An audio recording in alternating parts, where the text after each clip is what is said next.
We live in a country where we get choices about almost everything we buy, from what kind of car or home we want, all the way down to our salad dressing and toothpaste. But have you ever wondered about your choices when it comes to utilities? Every month, our lights turn on, our heaters or air conditioners ramp up, and then we get a bill. But is that it? Don't we have options about who supplies our electricity and how much we pay for it?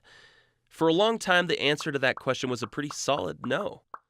Up until the 1990s, utilities were run as monopolies, and nobody got a choice when it came to electricity supply. Since then, more than 24 U.S. states have partially opened up their electricity market to competition. For the most part, though, that competition has not led to lower rates for the average consumer. Does that mean that we're just out of luck when it comes to choice in the electricity market? Well, not quite. We're in the midst of a huge revolution in terms of our electric grid and how it functions. Part of that revolution involves renewable energy options and technology, both of which have come a long way in helping us get more creative in our electricity use. Let's take a closer look at one of those new technologies, smart meters. Traditionally, a utility would send someone to your house once a month to manually read your meter, find out how much power you used, and charge you accordingly. But if you're one of the more than 65 million Americans who has a smart meter in their home, that process works a little differently. Smart meters collect data every hour about how much electricity you're using and then share that information with both you and your utility company. Here's why that real-time data is important to your pocketbook and the types of choices you can make.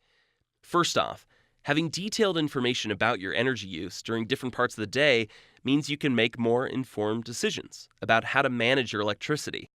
It also opens the door to a variety of pricing options. Without a smart meter, the kilowatt per hour rate you pay is a single price, averaged throughout the month. But electricity prices don't stay the same throughout the month.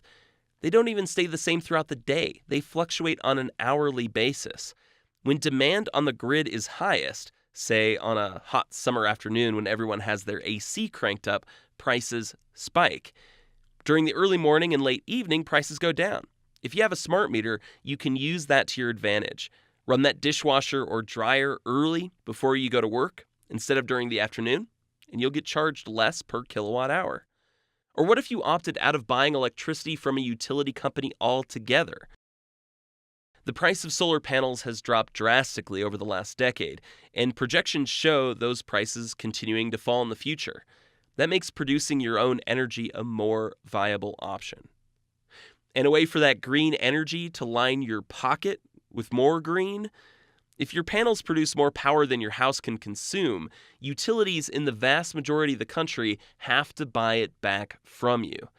As it currently stands, our electric system may not offer as much choice as we're used to in other areas of life. But the more aware you are of the choices it does or doesn't offer, the better opportunity you have to save money, be more energy efficient, and if you so choose, advocate for its improvement.